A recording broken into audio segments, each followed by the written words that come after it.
दोस्तों सूर्यपुत्र कर्ण जिनके पास दिव्य कवच था जो अमृत से निर्मित था, जिसके होते हुए उन्हें कोई परास्त नहीं कर सकता था। लेकिन क्या महाभारत में कोई ऐसा योद्धा था जो महारथी कर्ण को उसका कवच तोड़कर उसे मार सकता था? क्या भगवान श्री कृष्ण का सुदर्शन चक्र महारथी कर्ण को उसके कवच कुंडल के साथ मार सकता था, या अर्जुन का पाशुपतास्त्र या फिर बर्बरिक के 3 बाण कर्ण को कवच कुंडल के साथ मार सकते थे? आइए जानते हैं। लेकिन उससे पहले यदि आप हमारे चैनल पर नए हैं तो चैनल को सब्सक्राइब अवश्य करें। दोस्तों महारथी कर्ण के पास दिव्य कवच था जिसके दम पर उन्होंने अपनी दिग्विजय यात्रा में एक से एक बड़े महारथी को परास्त किया था। लेकिन महाभारत युद्ध से पहले भगवान श्री कृष्ण की नीति के तहत इंद्रदेव ने उनके कवच दान में मांग लिए, जिसके बदले इंद्रदेव ने कर्ण को अपना महाशक्तिशाली बाष्पी अस्त्र दिया और इस अस्त्र का उपयोग कर्ण ने घटोत्कच पर किया था, जिससे घटोत्कच की मृत्यु हो गई। घटोत्कच की मृत्यु के बाद सभी निराश थे, लेकिन भगवान श्री कृष्ण खुशी से झूम उठे। तब अर्जुन ने कृष्ण से खुशी का कारण पूछा, जिस पर कृष्ण ने बताया,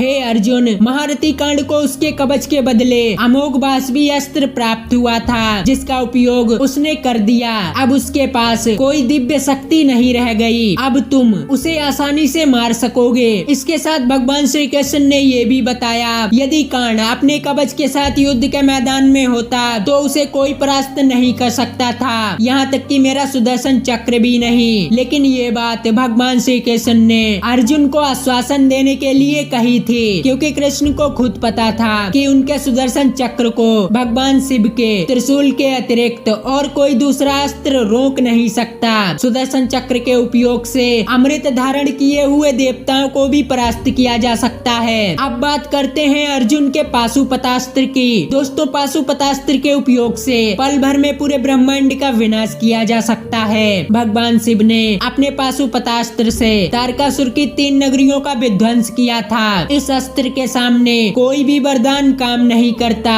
इसलिए यदि अर्जुन कर्ण पर अपना पाशुपतास्त्र चलाते तो कर्ण का कवच उनके पाशुपतास्त्र को नहीं रोक सकता था। अब बात करते हैं बर्बरिक की। बर्बरिक को ये 3 बाण वरदान के रूप में प्राप्त हुए थे, जिनके उपयोग से सामने वाले योद्धा की मृत्यु निश्चित थी। इसलिए युद्ध से पहले भगवान श्री कृष्ण ने बर्बरिक का सिर दान में मांग लिया। यदि बर्बरिक अपने इन 3 बाणों का उपयोग महारथी कर्ण पर करते तो कर्ण उनके इन 3 बाणों को कभी नहीं रोक सकते थे। तो दोस्तों आज की खास जानकारी आपको कैसी लगी हमें कमेंट में जरूर बताएं, और वीडियो पसंद आई हो तो चैनल को सब्सक्राइब करके बेल आइकन अवश्य दबाएं।